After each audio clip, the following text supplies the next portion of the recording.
Hey, what's going on, everyone? Welcome into the Vegas Insider YouTube channel. I'm Tom. Today, we're going to be going over the final four best bets. We have the field finally set. It is Gonzaga taking on UCLA and Baylor taking on Houston. Coming off of our Elite Eight best bets, went 5 of 8. Hit 3 on the first day, hit 2 on the second day. Both on the second day happen to be the point total market.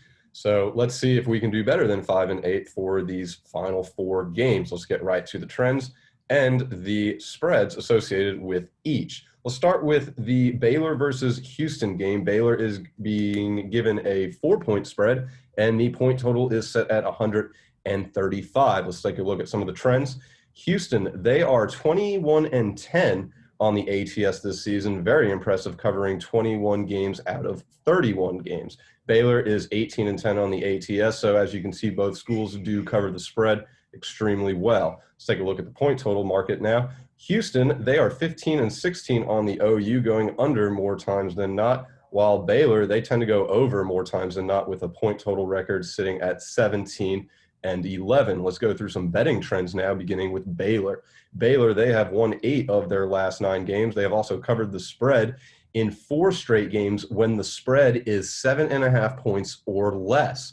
Very important, as Baylor is given a 4-point spread in this game. The Bears, they have gone over the point total in 7 of their last 9 games. Let's take a look at Houston's betting trends now. The Cougars, they have won 11 straight games since dropping the one to Wichita State during the regular season. Also, the Cougars have covered the spread in 9 straight games after failing to cover the spread the game prior. Houston has not had back-to-back games where they failed to cover the spread. If you remember, Houston did fail to cover the spread against Oregon State thanks to a buzzer beater 3 at the end of the game. When you say buzzer beater, it beat the buzzer, but it did not beat the Houston Cougars, unfortunately, as Oregon State is now out. So what does this all mean? Final predictions for the first Final Four game. I like Baylor to win and cover the 4-point spread. Give me Baylor at 71-65. However, I think the best bet is to take the point total going over. Again, Baylor is 17 and 11 on the OU this season, and Baylor has gone over in 7 of their last 9 games. Let's take a look at the second Final Four game. UCLA, huge underdogs in this one, going up against the very scary Gonzaga Bulldogs. Gonzaga is going to be given a 14-point spread, and the point total is set at 145. Let's look through some trends now, beginning with the ATS. UCLA, they are 17 and 14 against the spread, while Gonzaga is 16, 12, and 2. So essentially you have the same ATS records for both schools, somewhat split, but they cover more times than not. Looking at the point total, UCLA, they have gone over more times than not, 17 and 14 on the OU, and Gonzaga is dead split at 15 and 15. Let's take a look at some of the betting trends now. Gonzaga, the big obvious one here, is they've won 34 straight games going back to last year. I think they've won 30 this year. Gonzaga, they have covered the spread in 5 of their last 6 games, while also going under the point total in 4 of their last 6. Looking at the Bruins trends now, UCLA, they have covered the spread in 6 of their last 9 games when playing as the underdog, which they are in this game. UCLA, they have covered the spread in 7 of their last 10 games overall. And UCLA, they have allowed 49 points or fewer in 2 of their last 3 games. Keep in mind, one of those games was to Abilene Christian, who is just not an offensive threat at all. So what does this all mean? Let's take a look at the final predictions. I like Gonzaga to win this game by the final score of 80-66. If you see that prediction, it is dead on the money with the point spread. So I think that might be a push.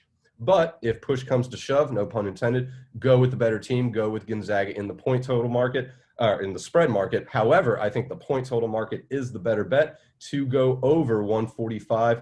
And if it goes 80-66, that would be 146. So it would slightly go over. So I think the 2 best bets for the Final Four is to take the point total markets going over. But if you like the favorites in this one, it should be Gonzaga and it should be Baylor. These have been the 2 best teams in college basketball for about 2 years now. So the fact that these 2 teams are in the Final Four, it does seem like we are on a crash course to see the Gonzaga Bulldogs versus the Baylor Bears. And so for a long future pick, I don't want to say a long shot, but a futures pick, in the Final Four. I've been really high on Drew Timme to win the Most Outstanding Player of the Tournament award. His odds when we recommended you took him was at 600. That has now dwindled down, cutting about half. You see him at about plus 300 with most sports books. So I still think Drew Timme he has value to win Most Outstanding Player of the Tournament award. Look for that as a good futures bet. But if you can still get Gonzaga at plus value to win the entire dance, then you should probably go ahead and take that too. But that's going to do it for us here at the Vegas Insider YouTube channel. Good luck with your picks. Be sure to like, subscribe, comment, do whatever you have to do. But most importantly, go out there, make some money, enjoy your week. Until next time, we'll see you.